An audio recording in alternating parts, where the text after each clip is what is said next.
Hello y'all, welcome back. I'm Shayna Cersei. I'm so excited to paint with you today.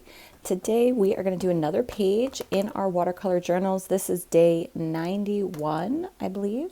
And this is the last page in this book. So I'm excited to finish this one up, and I have another book all ready to go to start my next watercolor journal.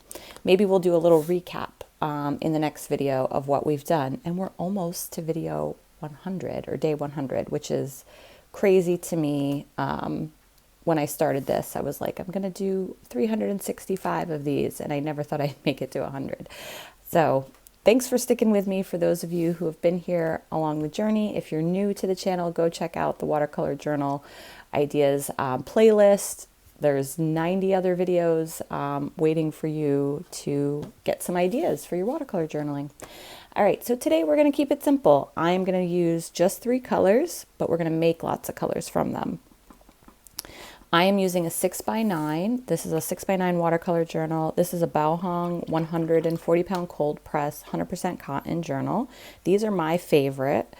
But I did a video recommendation a while back about some other brands that you could certainly, if you can't get this one or don't like this one, that you could try out that are similar. So I'm using Magenta, Quinacridone Magenta, Phthalo Blue, and I'm going to use Cadmium Yellow today. And my Cadmium Yellow has a little blue in it, so it's got a little bit of a green tint to it. But that's okay. We're going to be mixing all of these. So basically 3 primary colors, and then we're going to mix lots of things to make different colors that are not as bright. And my paints are Core, Q-O-R by Golden. If you're new here, if you're a returner, you know I paint with Core, but I am not opposed to other brands. I love other brands. I was a Daniel Smith gal for a long time, Winsor & Newton, Cotman for my students that I teach in person, and Winsor & Newton Professional. I have some of those as well. And there's a bunch of other Holbein and other brands that are lovely. You just have to find what you like and what works for you. But I use Core. Super bright, super pigmented, but they travel really well. So if you don't know what that means, you'll figure it out if you ever try Core. Okay, so we're just going to do a nice little, what I think I'm going to do is I'm going to do just some splotches, some nice watery mixes we're going to make, and splotches of watercolor, and then over top of that we're going to layer on some floral and foliage like things. But this is all going to be watercolor today. I don't think I'm going to use any ink like I've done before. So we're going to start with this magenta, but I don't necessarily want this bright magenta. So the first thing I'm going to do is I'm going to add a little bit of yellow to it. We're going to orange it up a little. So now I have a much orangier, kind of reddish magenta. And I actually like that quite a bit. Let me add a little more yellow. And then I'm going to add just a touch of blue to get a rusty feel. Okay. So I'm going to take this as a wash. Nice and wet, darker color in some areas. We're going to do some splattering today. I think I'm also going to use some Dr. P.H. Martin's Bleed Proof White. Love this stuff. Definitely check this out. If you've never used it before, it can be super fun to add to your watercolor paintings. All right, nice cloud-like. I'm going to drop in a bit more color in just a few spots. Right from my palette, wet on wet, and I'm going to let that dry. All right, while that is drying, I'm going to make another color. Let's see. I love my blue, but it's a little too bright for what we got going on here. You'll see, I only have 3 colors. I can only mix them so many ways. However, it's the quantity of each color that really makes the difference. So I'm going to start with blue, and I'm going to add some of this yellow to it. So we're going to get it more of a green hue. So I have a nice, pretty green, but I'm going to add a touch of magenta to it, and it's going to gray this out a bit. Oh, grayed it out a lot a bit. So we're almost like neutral gray. I'm not quite ready to be neutral gray. So let's add some more blue. So again, now I have this nice, a much softer, just taking a little bit of magenta. Core paints are super strong, so like mixing, you do have to kind of go slow. And just a little yellow. I don't want it to be quite blue. I want it to be more of a green, dusty green.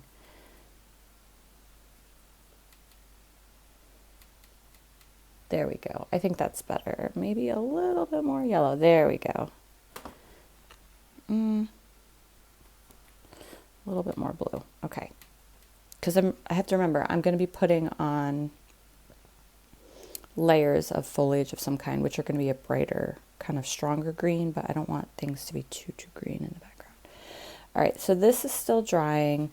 This edge is close to dry. I'm going to try to keep them from mixing too much, but I will overlap some a little bit here, and they might bleed into each other.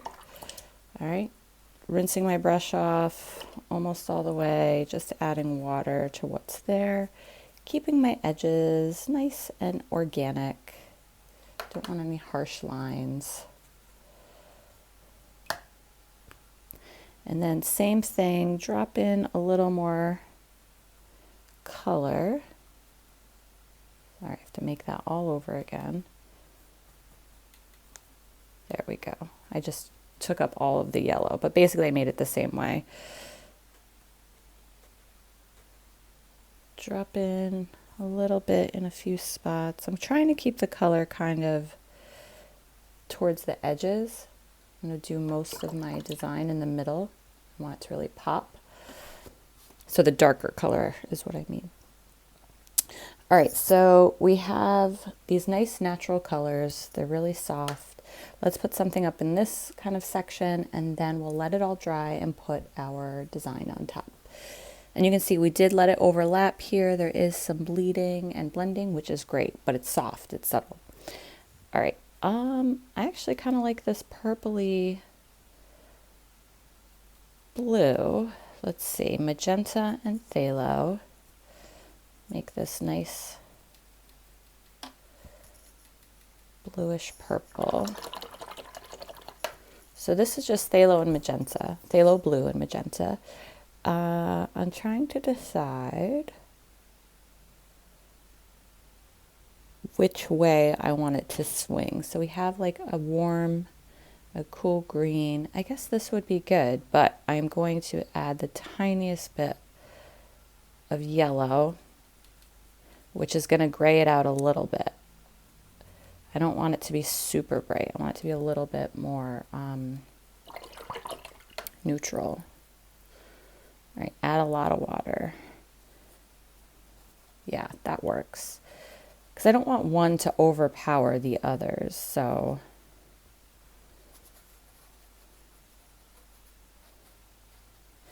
So you can see I have like, what I've done by mixing all these colors, I have like a very neutral,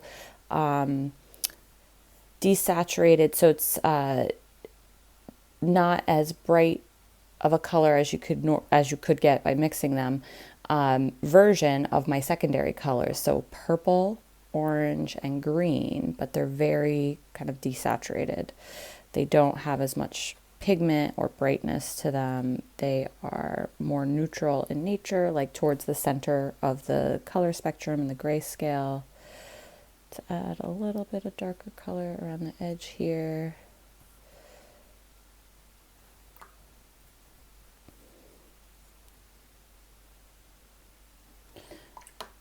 There. All right, so I have this nice little colorful cloud burst. I'm going to let this dry, and then we're going to put a pretty design on top of it. All right, we're back. Everything is dry, and we are going to do a leaf bouquet, I think, just like a random smattering of leaves to practice those leaf shapes. I am going to switch my brush up. Earlier on, I was using my silver black velvet brush. These hold a lot of water and a lot of paint. I actually don't prefer using those often with leaves. I'm going to use my Velvet Touch size 10 brush. I find this brush holds less water than this one. This is a natural hair brush. This is a synthetic brush. And I find it easier to control my water so I don't get those big dollops of water in my leaves if I don't want to. Sometimes it's nice to leave them, but I feel like it's easier to control my water with this type of painting with a synthetic brush. So that's just my preference, but you can try out all different brushes, or you might have a preference or a favorite. So this is a size 10, Velvet Touch, Princeton. Any round brush will do. All right, so I definitely might bring in my silver black velvet or a liner brush to do my fine lines. This one is not as good at fine lines. You have to be much more careful with it. So again, we're going to use those same colors. So I'm bringing back the magenta. I'm bringing back the phthalo. And bringing back the cadmium yellow. It's going to be a little green in here, which is okay. And now we're going to do something, we're going to do similar work in here, but much brighter colors, if that makes sense, or more saturated, meaning more paint, more pigment. Not as watered down, so they stand out on here. And you know, I might introduce, I'm going to introduce a little Payne's gray so that I have that as an option to desaturate yet in terms of the brightness or of the color, but also keeping the same level of value, so a darker value, but not as bright. I hope that makes sense. I feel like I'm not making sense this morning. Okay, so let's start with, I'm definitely going to use this with my phthalo blue. I love this navy color that it makes with these Payne's gray, phthalo blue. Makes this beautiful navy, desaturates the blue, but helps keep the intensity of the color. So you can still have a dark color without that intense, like vibrant blue, more of a gray. You could add a touch of magenta to it to gray it out, purple it out a little bit more, but love that color. So we're going to start with that for sure. And then I do want to make a green. So I'm just going to take my yellow and I'm going to add phthalo and make a nice bright, vibrant green. Oops, some of it spilled over. So we have this nice vibrant green. I'm going to add a little more yellow to it.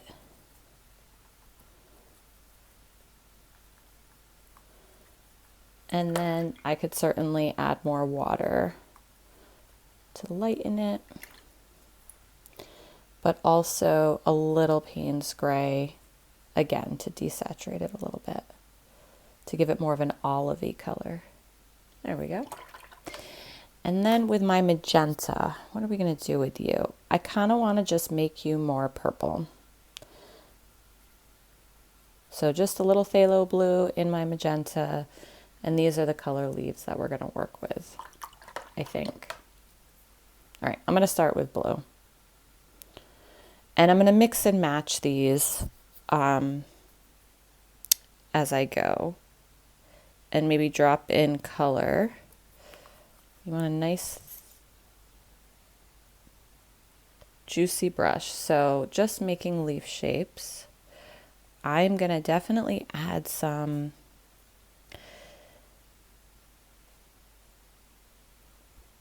bleed-proof white to these later for a little design on the end. And even though these are darker colors, they're still going to interact with whatever's below it. It's very subtle, but if you put blue on orange, it's going to have a slight tinge to it versus on purple. All right, so with my leaf shapes, trying not to get that puddle of paint, number one, your paper will matter for this. Wood pulp papers, the water doesn't absorb as easily. It sits more on the surface and evaporates. So just keep that in mind. If you're working on wood pulp papers, it's going to be harder. It's not going to be as seamless. It's totally fine. I worked on wood pulp paper forever. But just know the limitations of some of your products or how they're going to make you work harder. When doing this, I start on the tip of my brush and I move down, and I usually do 2 or 3 strokes. And now if I have this little dollop of water in there, all I have to do, the 100% cotton paper already starts to distribute it for me, so there's not much I have to do. But just give it a little touch, lift up a little bit of it, but you want to be gentle because you're going to lift up too much or you're going to leave weird streaks in your piece. So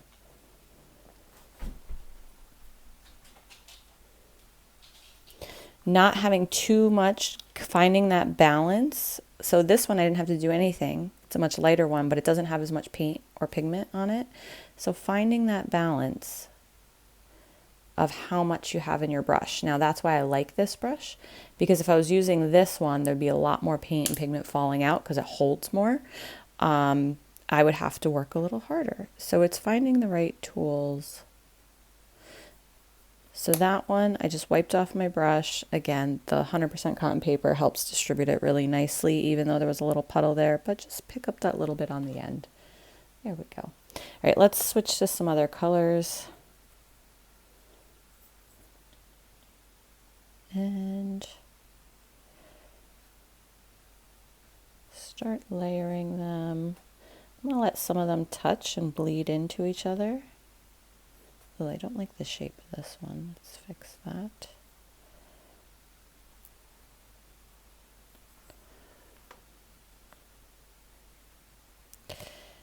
And I'm wondering if I should let some of these break the barrier. I guess the answer is yes. And you can see that you're going to see a little bit through that. They are transparent, so I see the edge of that. As long as that's something that is desirable to you, then that is going to happen. And it's just knowing how your paints react. All right. Let's pick up some of these greens.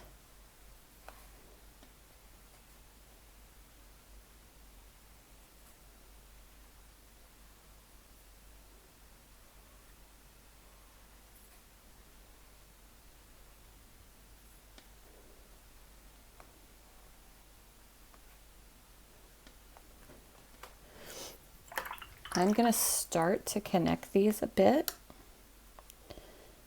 I'm just going to use the green here to make some connections.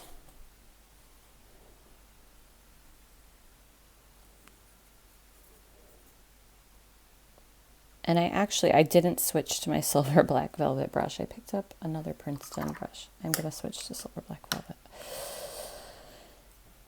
And actually, I'm just going to bop between the colors for the stems and kind of mix and match.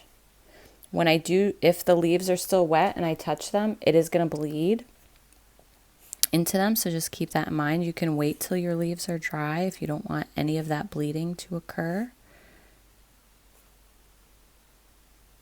And you don't have to switch brushes if you don't want to. I just love how effortless this makes these thin lines. The synthetic or the Princeton Black Velvet brushes sure are good at keeping that fine tip. All right, so we're going to add some more.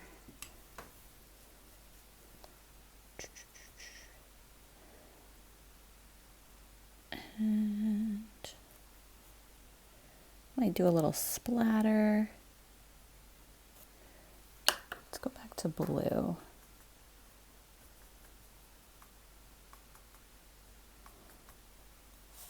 If you run out of color and you need to remix more and it's not perfect in this project, that is totally okay. I'm sticking with my silver black velvet, but you will see I have to be a little bit more careful.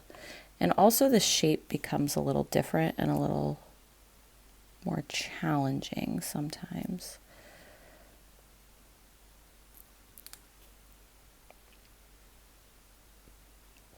This brush isn't as snappy, so it bends more easily under the pressure versus the Princeton brush is more snappy. It retains its shape a little better.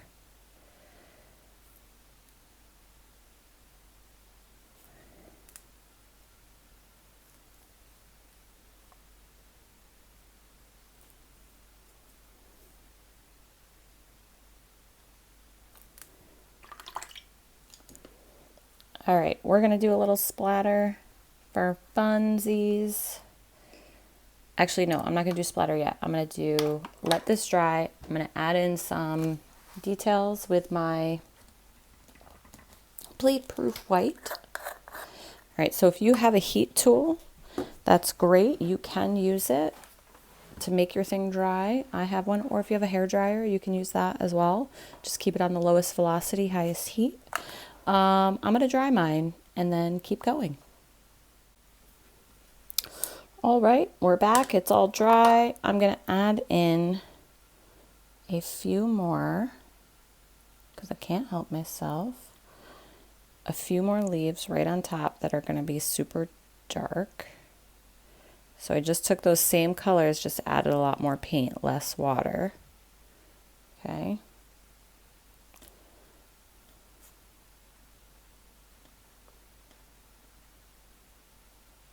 Put just a couple right on top.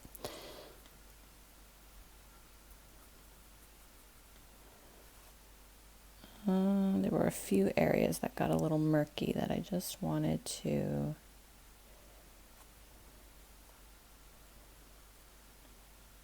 create a little more shape.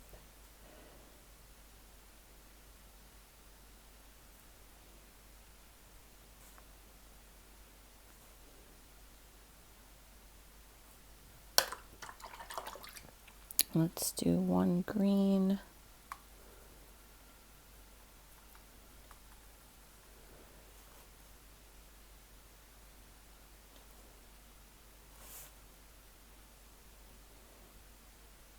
And I'm going right over top, knowing full well that you're going to be able to see a little bit through. I'm okay with that.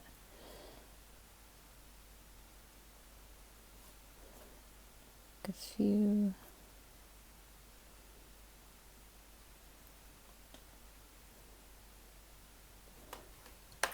All right, that's good enough. We could go for days. Dry it again if you need to. I'm just going to avoid my darkest, the ones I just did. I'm not going to use my bleed proof white on those, I don't think, or at least work on everything else. All right, so I took a little bleed proof white. I'm going to put it in the cap. It can get messy when you put it in the cap and then you put it back on your bottle, and then your bottle gets kind of stuck shut, but I do it every time. Then I wonder why it's so hard to get my bottle open. So if you want to put it on some other surface, great, because you do have to mix a little bit, or I feel I always have to mix a little bit of water in it to get it to flow. Otherwise, it's a little too thick. All right, so I'm using just the tip of my brush on a couple of these dry ones. I'm just going to put in a few.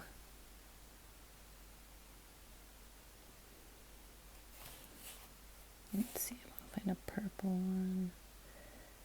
Like center veins. Not on everything.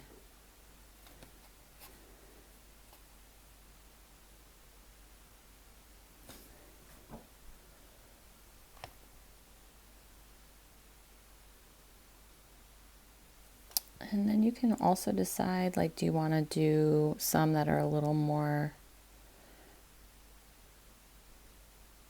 expansive, like that,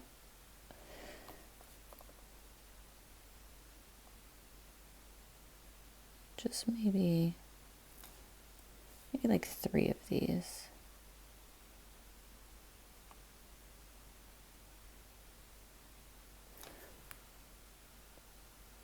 And then I'm going to take some of this. I just dipped it in my water, and I'm going to sprinkle a little sunshine, a little bleed proof white. And I'm also going to do that with my other dark colors. So nice and wet brush, pick up nice juicy paint. Just because we can. You might want to protect things around your piece for sure. Let's get a little purple.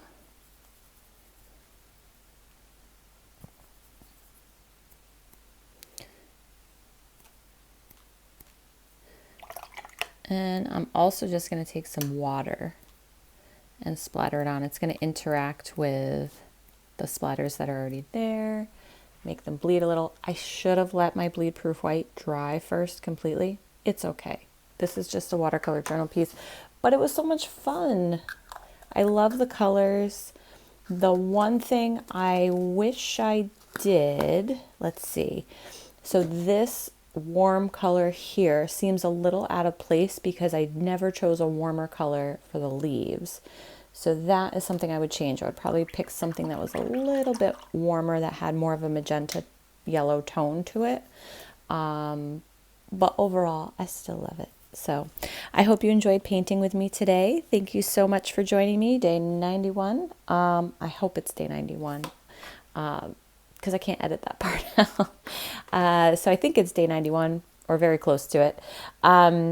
Of our watercolor journal. Don't forget to check out the description for links to all of my supplies and materials that I use on a regular basis, including the ones we used here today.